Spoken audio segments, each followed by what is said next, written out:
The Covidiot and the Quest for a Free Hot Dog by John Cooper. This is the tragic story of the Covidiot. The Covidiot couldn't think for himself. He trusted the authorities no matter how ridiculous their rules were. He did everything he was told no matter how absurd it was. The man on TV announced a deadly virus going around the world, a pandemic, even though there was no actual evidence of that in the real world. "Just give up all your freedoms and lock down in your homes," the man on TV said. The Covidiot was hypnotized by all the marketing slogans thrown at him and complied immediately. The Covidiot was told by the man on TV to keep a lookout for anyone that was not following orders.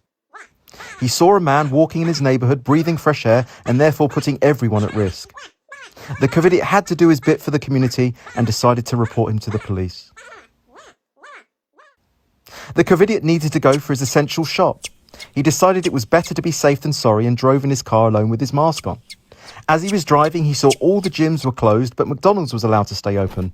"They really do care about our health," cheered the Covidiot. "Stay back 6 feet," the Covidiot shouted in terror as someone came close to him. The Covidiot made sure everyone he saw were no closer than 6 feet from him. Any closer and the Covidiot thought it would almost certainly catch the virus. As he walked around, he noticed the books, toys, electronics, home decor, bedding, gardening supplies, sports equipment, makeup, craft materials, stationery, furniture, seasonal items and outdoor gear were all closed off from the public. Yet the alcohol section remained fully open. The Covidiot didn't see any issue with this as he strolled past. The Covidiot was delighted as he finally found what he was looking for, something that would guarantee his survival. On the way home, the Covidiot stopped off in his local restaurant. He panicked as there were so many dirty spreaders in there. However, when he sat down and his meal arrived, he took his mask off.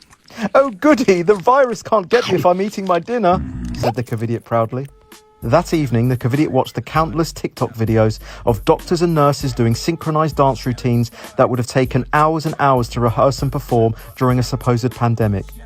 However, the penny didn't drop for the Covidiot that the hospitals were obviously empty. The next day, the Covidiot received the sad news that his nan was dying in her care home.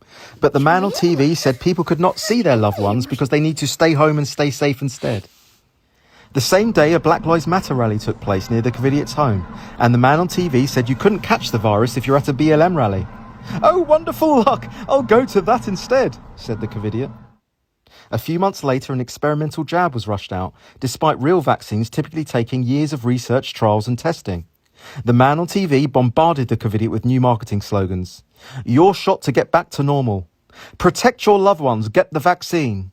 Do it for the greater good." Of course, the Covidiot followed orders unquestioningly. Despite getting the jab that was meant to protect him, the Covidiot was told he had COVID a few days later.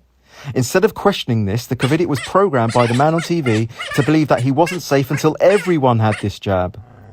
The Covidiot was programmed by the man on TV to target those who thought for themselves and question the mainstream narrative, belittling, shaming and coercing them into getting the experimental injection that doesn't protect you. If they chose not to, he would shout the insults he was programmed to use, like "tinfoil hat wearer," in an attempt to force compliance. That weekend, the Covidiot went to watch his favourite football team play. Multiple players collapsed with heart issues on the pitch and there was a medical emergency in the crowd. "But this has always happened," said the Covidiot confidently and reassuringly. Just 3 weeks after his experimental jab, the Covidiot was rushed to hospital. He had a heart problem, developed blood clots and got a turbo cancer. But he just couldn't connect the dots. "I must have long COVID," sighed the Covidiot. The man on TV was now moving the goalposts and saying one jab wasn't enough and that everyone now needs a second jab to be fully vaccinated. Only then could they have their freedom back. "I have no choice but to take the second jab," said the Covidiot, who had only just got out of hospital. "I mean, how else can I have a holiday in Mallorca?" Now the man on TV was demanding a third jab, a booster. Only then could you get your freedom back. But with this, you could get a free hot dog. "Hurrah!" whooped the Covidiot, holding his free hot dog aloft in triumph after getting his booster. "Look at all those pathetic anti-vaxxers who have missed out." A few days later. Just think how bad it could have been if I didn't get the jab. The Covidiot and the Quest for a Free Hot Dog, out now on Amazon. The perfect gift for your Covidiot friends and family to remind them how fucking crazy they went.